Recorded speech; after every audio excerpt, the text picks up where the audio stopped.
No sabemos qué tipo de oscuros experimentos que se llevan a cabo en nombre de la ciencia. Aquellos que se apoyan en recursos de origen público están documentados ampliamente, y parecen limpios. Pero, ¿qué hay de aquellos que son financiados por entidades privadas o militares? Quizá ahora la situación esté controlada, pero hubo una época en la que esos experimentos, además de ser parte del avance científico, respondía a cuestiones de Estado. Las dos guerras mundiales dieron mucho de sí, pero fue el surgir de la Alemania nazi, su derrota y la posterior Guerra Fría lo que obligó a otros países a investigar más a fondo para equipararse en cuanto a cuestiones científicas se refiere. Fue en Rusia donde un grupo de investigadores podrían haber llevado a cabo uno de estos oscuros y crueles experimentos. A finales de los años 40 un nuevo gas experimental había sido creado, que prometía erradicar la necesidad de dormir de los seres humanos. Para ello, necesitaban probarlo. Los investigadores mantuvieron a 5 personas despiertas durante 15 días utilizando un gas de base estimulante, con base experimental. Estas personas eran prisioneros políticos que habían sido condenados por el delito de traición al Estado ruso. Los individuos fueron escondidos en un habitáculo sellado, desde donde los investigadores pudieron monitorizar sus efectos.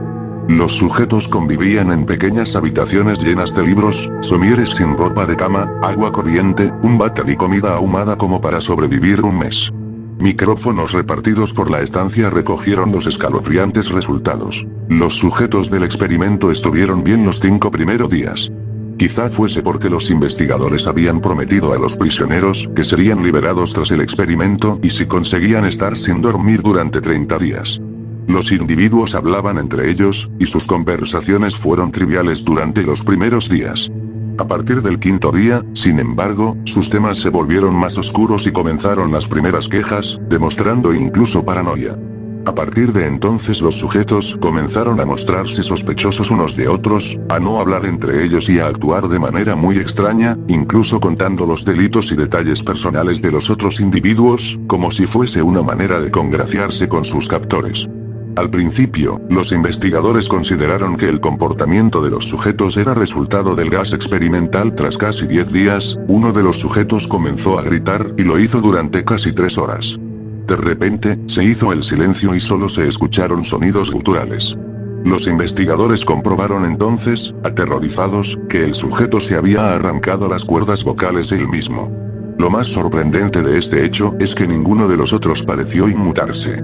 Es más, continuaron con sus paranoias personales hasta que un segundo sujeto comenzó a gritar. Gritó y gritó, mientras los otros sujetos comenzaron a defecar en los libros y a arrancar sus páginas para colocarlas en las paredes.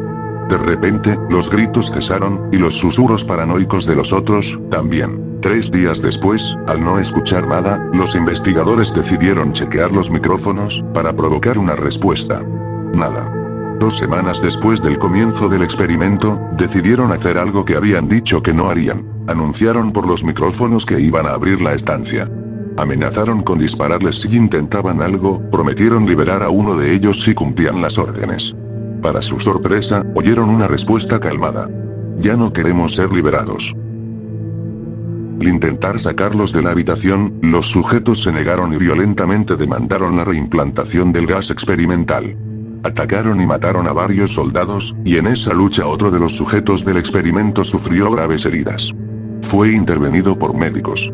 Intentaron sedarle, pero incluso con una dosis de morfina 10 veces más alta de lo normal, no fue posible. El sujeto seguía gritando desesperado, llegando incluso a lesionar gravemente al médico que lo atendía. Gritaba más.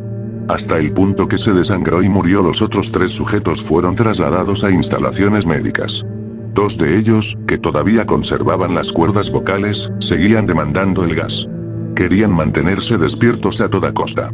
Las enfermeras, aterradas, comentaron que los sujetos esbozaban siniestras sonrisas cada vez que sus miradas se encontraban con las de ellos. Uno de ellos, mientras era sometido a cirugía para reimplantar sus órganos, intentó comunicarse con el cirujano.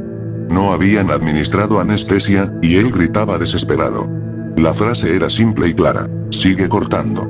Los otros 2, en cirugía, hicieron imposible el proceso de operarles, ya que se reían escandalosamente sin poder parar. Paralizados, solo pedían el gas.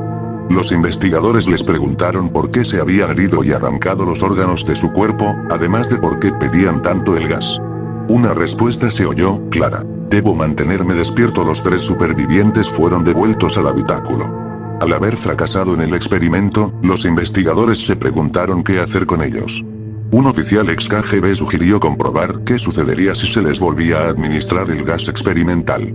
Así, los sujetos volvieron a recibirlo, y rápidamente se calmaron. Para sorpresa de los investigadores, sus cerebros parecían morir y revivir cada cierto tiempo. Uno de ellos se tumbó en una de las camas, reposó su cabeza en la almohada y cerró los ojos. El sujeto murió al instante. 3 investigadores se metieron en el habitáculo. Uno de ellos fue abatido por un disparo y murió. Otro de los investigadores les hizo una pregunta a los sujetos. ¿Qué sois? Debo saberlo. El sujeto sonreía de manera escalofriante, y le respondió. Tan pronto te has olvidado. Somos vosotros.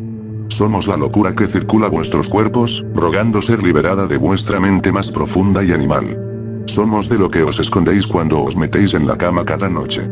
Somos lo que calláis y lo que paralizáis cuando os sumís en la profundidad de la noche. El investigador se quedó petrificado, pero acertó a disparar al sujeto directamente en el corazón. Él, agonizando, solo dijo una frase: casi libre.